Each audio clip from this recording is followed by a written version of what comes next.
നമ്മളിന്ന് ദോശയ്ക്കുള്ള ഉള്ളിച്ചമ്മന്തി ഉണ്ടാക്കാനായിട്ടോ അതേ സവാളയും വെളുത്തുള്ളിയും വറ്റൽമുളകും ഒക്കെ ആയിട്ട് എടുത്തേക്കണം. അപ്പോൾ ആദ്യം സവാള എന്നിട്ട് വഴറ്റാണേ. ഞാനൊരു 5 വറ്റൽമുളക് ഇട്ട് കൊടുക്കണം കേട്ടോ, എരിവുണ്ടാവാൻ വേണ്ടിയിട്ട്. ഞാൻ ഓർക്കാർക്ക് ദോശ ഇന്നലെ രാത്രി നമ്മുടെ ഓവൻ ചൂടാക്കിയിട്ടാട്ടോ ഞാൻ ദോശമാവ് ചൂടാക്കാൻ വെക്കാറ്. അപ്പോൾ വെച്ചപ്പോൾ കുറച്ച് ഇതായിട്ട് വന്നോളൂ, പൊന്തി വന്നോളൂ. അപ്പോൾ ഞാൻ വീണ്ടും വെച്ചേക്കാം.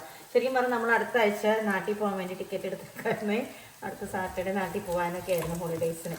അപ്പോഴാണല്ലോ നമ്മുടെ പ്രശ്നങ്ങളൊക്കെ വന്നത്. അതാണ് ഞാൻ ആകെ വിഷമത്തിൽ. അപ്പോഴാണല്ലോ നമ്മുടെ കാര്യങ്ങളൊക്കെ മാറി പറഞ്ഞത്. അപ്പോൾ ഇനി പോയില്ലൊന്നും ആകെ വിഷമത്തിലാണ്.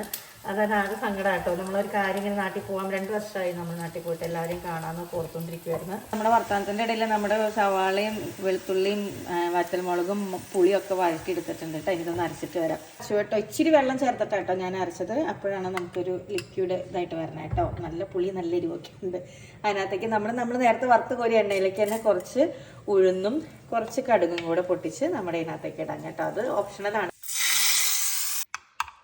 നമ്മുടെ ഉള്ളിച്ചമ്മന്തി റെഡി. നമ്മുടെ എന്താ പറയുക, പൊന്തി വരാത്ത ദോശയ്ക്ക് വേണ്ടിയിട്ട് ഉള്ളിച്ചമ്മന്തി റെഡി. തേങ്ങ ചമ്മന്തിക്ക് എല്ലാവരും അരയ്ക്കുന്ന പോലെ തന്നെ കേട്ടോ. ഞാൻ തേങ്ങയും 2 കുഞ്ഞുള്ളിയും പച്ചമുളകും ഇഞ്ചി ഇട്ടിട്ടുണ്ട്. പിന്നെ ഞാൻ മുന്നേ പറഞ്ഞിട്ടുള്ളത് ഞാൻ ഇത് ഇടും കേട്ടോ. നമ്മുടെ യോഗട്ടില്ലേ, നമ്മുടെ പുളിയില്ലാത്ത കട്ടിയുള്ള യോഗട്ട്, അത് 2 ടീസ്പൂൺ ഇടും.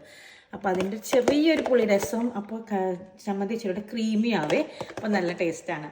പിന്നെ നമ്മളിപ്പോഴും കേരയുടെ തേങ്ങയായിട്ട് ഉപയോഗിക്കാറില്ല. ഇപ്പോൾ തീർന്നു പോയി, പാക്കറ്റ് കാലിയായി. ഇനി അടുത്ത് പോയി റീസ്റ്റോക്ക് ചെയ്തിട്ട് വേണമെങ്കിൽ നല്ല ഫ്രഷ് ആയിട്ട് തോന്നും. ഫ്രോസനാണ് നമ്മൾ വാങ്ങാറ്.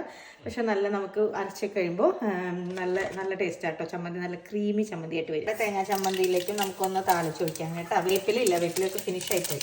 അങ്ങനെ എല്ലാം നാട്ടിൽ പോയിട്ടൊക്കെ ഒന്ന് സെറ്റാക്കി കൊണ്ടുവരണം എന്നൊക്കെ ആഗ്രഹിച്ചിരിക്കുകയായിരുന്നു. അപ്പോഴാണ് പോകാൻ പറ്റുമായിരിക്കില്ല. എനിക്ക് ഭയങ്കര സങ്കടമായിട്ടോ.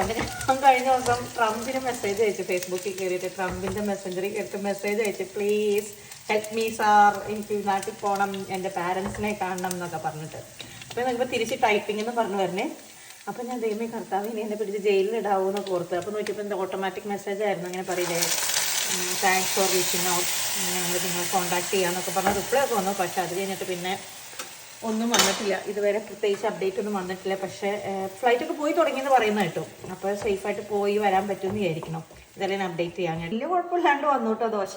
എന്തായാലും വലിയ ബുദ്ധിമുട്ടില്ല. ഇന്നലെ ഭയങ്കര തണുപ്പായിരുന്നേ, അതുകൊണ്ടാണ് അത്ര ഫ്ലഫി ആവാൻ. എന്നാലും വലിയ കുഴപ്പമില്ലാണ്ട് വന്നിട്ടുണ്ട്. ദോശയും തേങ്ങാ ചട്നിയും ചമ്മന്തിയും കൂടെ കഴിക്കാം. നിങ്ങൾക്ക് നാട്ടിൽ പോകാൻ പറ്റട്ടെ എന്ന് പ്രാർത്ഥിച്ചുകൊണ്ട് നമുക്ക് ഈ ദോശ കഴിക്കാം കേട്ടോ. പറ്റുമായിരിക്കും എന്നാണ് ഞങ്ങളുടെ പ്രതീക്ഷ. നാട്ടിൽ പോയിട്ട് എത്ര നാളെ അപ്പനമ്മേനെയൊക്കെ കണ്ടിട്ടെന്ന്. അപ്പോൾ എല്ലാവരും ഒന്ന് കണ്ട് ആസ്വദിച്ച് വരാമല്ലോ. അപ്പോൾ എല്ലാവർക്കും ഹാപ്പി വീക്കെൻഡ്.